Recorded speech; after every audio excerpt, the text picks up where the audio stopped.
Yeah, I was just watching from third spot. I was hopeful that these guys would get a little aggressive and give me an opportunity. But I watched 11 get by the 56, working for a while, and found his way by. And then 11 seemed to lose a little bit of pace at the end, and the 56 was right back to him. So I just wish I was closer to those guys to race for it. But we really ran second to third all day long. Seemed to be the pace that we had in the car.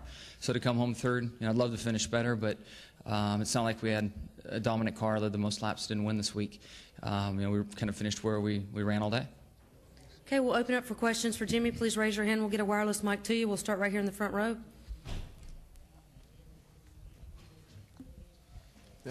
We talked about it earlier this week, but number 200, so close once again for getting that milestone for Hendricks Motorsports. Is it at any point do you start to get frustrated that you can't quite get that last victory to get there? This week it doesn't register to me. The last week at Texas, the week before in Martinsville, to lead the most laps or a lot of laps, Martinsville, and to have our cars 1, 2, 3 and not get the victory. Last week to lead the most laps and get near the end and to not close the deal. Those sting. Today we ran well, but we weren't a dominant car, and we kind of finished where we should have. So today doesn't bother me. Sure, I'd love to do it, but 56 and the 11 at the end especially had more pace than we did. How much do you want to get that milestone so you don't have to answer this question anymore? More than you could ever imagine. Now joining Jimmie is Martin Truex Jr., driver of the number 56 Napa Auto Parts Toyota, who finished second in today's STP 400 here at Kansas Speedway. Martin, talk to us a little bit about the race today and specifically those last few laps. Yeah, I mean, it's a little bit frustrated, to be honest, but overall a good day for a Napa team. And, I guess if we can be this disappointed with second, it kind of shows how far we've come as a race team. And just really proud of everybody at MWR and everybody at Toyota for helping us get where we are. And, the Napa team was phenomenal today. The race car was really good. And, I'm just not really sure what to think about that last set of tires. The car had been really good all day. We put the last set on, and I was just wrecking loose for the first 20 laps of that last run. And then he was able to get by me once he did. The race was over. The car got better longer in the run, and I was able to get back to him. But, I get 3-4 car lengths from him and pick up the aero push. So frustrating day, but a good day overall. And, it's definitely a good step for us and in the right direction. And we'll come back next week and try to finish the deal. Okay, we'll take a couple more questions from down here before we head out. The next one will come from Bob.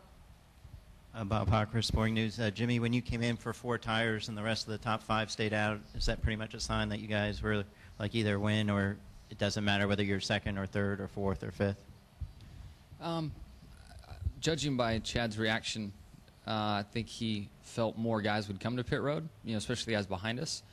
But when I look back at how things, played out, as Martin said, I mean, you could catch somebody, but passing them, especially later in a run, it was so tough. And I got close to him a couple times, but couldn't pass him. So, I commend Chad for trying something a little different, strategy-wise. If things would have played out different at the end, maybe we could have put 2 on when the other guys were putting 4. Something, just trying to give us some options. I don't think it affected our finish.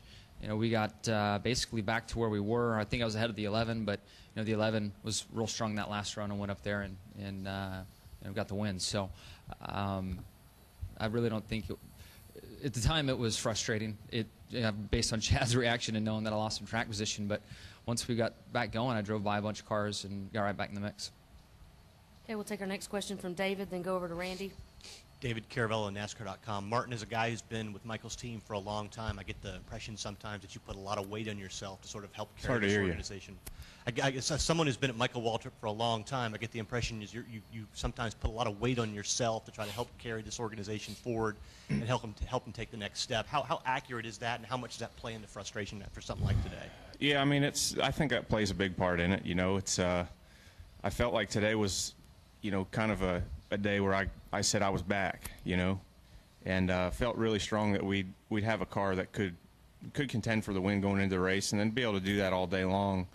It was a good feeling, As disappointed as I am with this second place, this is a big day for us as a team. It's kind of a statement for us that, we're here for the long haul. We're here for the rest of the season. This isn't, We're not just a flash in the pan. We've been solid each week, and I know our wins are going to come. We just need to keep running like we are. But, yeah, I mean, it's been a long time since I've won, and I know I'm capable of it. And that's the most disappointing thing, is just kind of let one slip away today. And, you know, if I'd made a mistake or, you know, we'd made a bad adjustment or something, it'd probably be a little bit easier to swallow, to be honest. But, you know, to put a set of tires on and not touch the car, and then all of a sudden the car drives worse than it has all day, it's pretty frustrating, you know, when you haven't won in a while. But, again, I've got a lot of confidence in this team right now. Again, I can't thank Michael and Rob and everybody at Napa enough for allowing us to put this program together and to stand behind us for a few years to get it going. And, you know, good things are in the future for us, and I've just got to keep looking at that direction. We'll take one from Randy, then go up to the press box, then come back down. Yeah. Hey, Martin, Randy Kovitz, Kansas City Star. I got a question for both of you, two questions. Martin, first, can you just talk about your diving down low, those couple last laps? Just looked like desperation. Huh? Desperation. Desperation. Looked like Carl's Bonsai a couple years ago? No, it wasn't. I didn't drive in that deep. Yeah. Can you just talk about thinking what you had to do there? You know, I was a little bit faster than Denny at the end, but he was running, you know, against the wall right where I needed to be, and I was just trying to gain a little bit of ground. It was, you know, like I said, desperation, last-ditch effort, just trying something. There was no chance of me even coming close to making it work.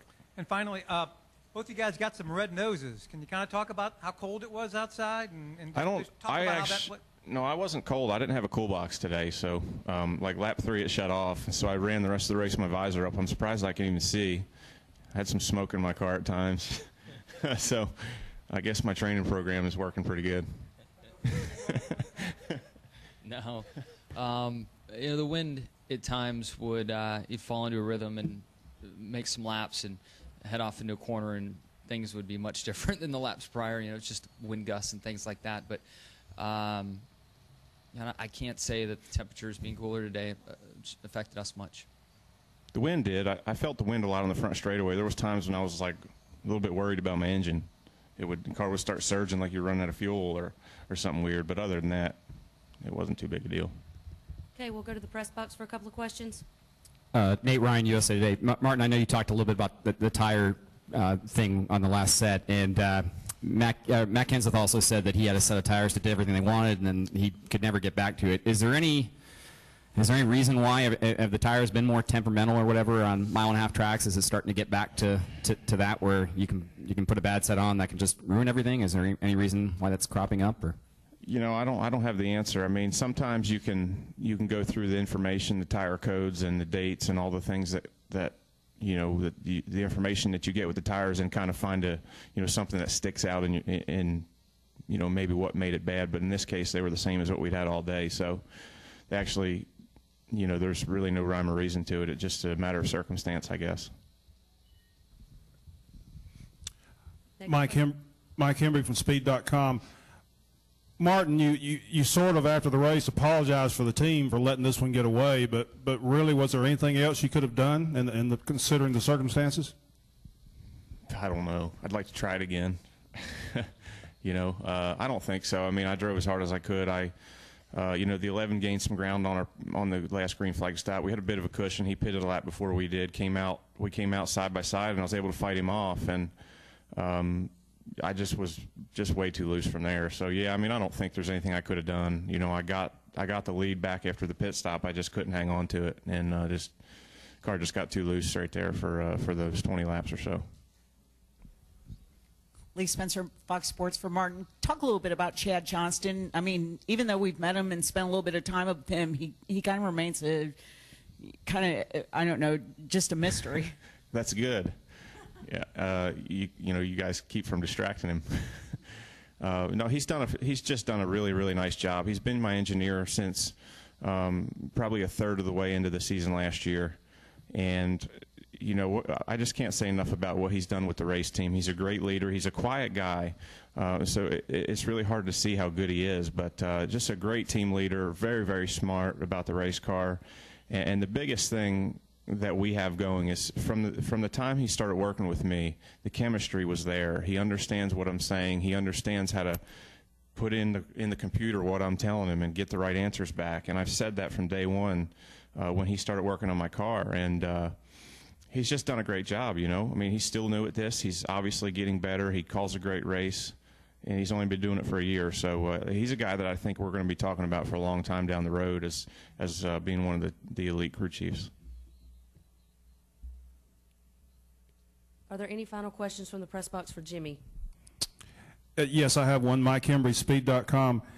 Jimmie, we had probably more engine-related problems today than in a long time. Can you speculate at all on what might be happening there? No, and when you see your teammates fall out, that's when you typically worry. And I saw Casey Kane off the pace at one point, but then I saw him back running again, so I guess he would run out of fuel. And 24 was off pace a little bit at the end, but I didn't see any smoke, so I was trying to tell myself everything was fine. But I did see, some cars drop out with problems. And again, if they come out of your engine shop, once one goes, in a lot of cases it's a part, a batch of parts that typically go wrong, and you'll see a lot of cars from that engine shop fall out. But don't know why. We've had some big track races this year, and I don't think the attrition's been all that high. So not sure. Okay, do we have any questions in the media center for Jimmie? All right, Dave, go ahead with your question. We'll let Jimmie go, and then we'll get to the rest of you for your questions for Martin. Yeah, Jimmie, Dave Robin with NASCAR.com. As you sat in your car waiting for that restart, you're riding 12th. What was your optimism about being able to get back to the front? And since you did, how'd you execute it? Well, I was trying to find some silver lining in things, and in the last few weeks, we'd been up front, and didn't work out for us. So I thought, well, if this is how we got to go about it, then fine by me. I was hopeful that since we had 4 on, it would give us a chance for 2, and that chance didn't really come about. So I was just trying to find some spots to build momentum around, and then when the flag drops, you just go racing, and you kind of forget about all that stuff at that point. And I had a good car, and I was going forward, and I got to like 3rd or something, and was kind of catching Denny. And then after the pit stop, Denny started forward, and I just kind of stalled out. Okay, Jimmie, thank you very much for your time. Congratulations. All right, we'll continue on with our questioning for Martin. We'll start with Bob here. Then we've got a question with Jim. Bob Hocker, Sporting News. Martin, can you think back to another race there you felt this kind of disappointed with a 2nd place finish? No, not with a second, no doubt. I've given wins away, though, and been this disappointed before. I can remember back at, 07 Phoenix, we led about the whole race, and the last time the caution came out, we stayed out and everybody pitted.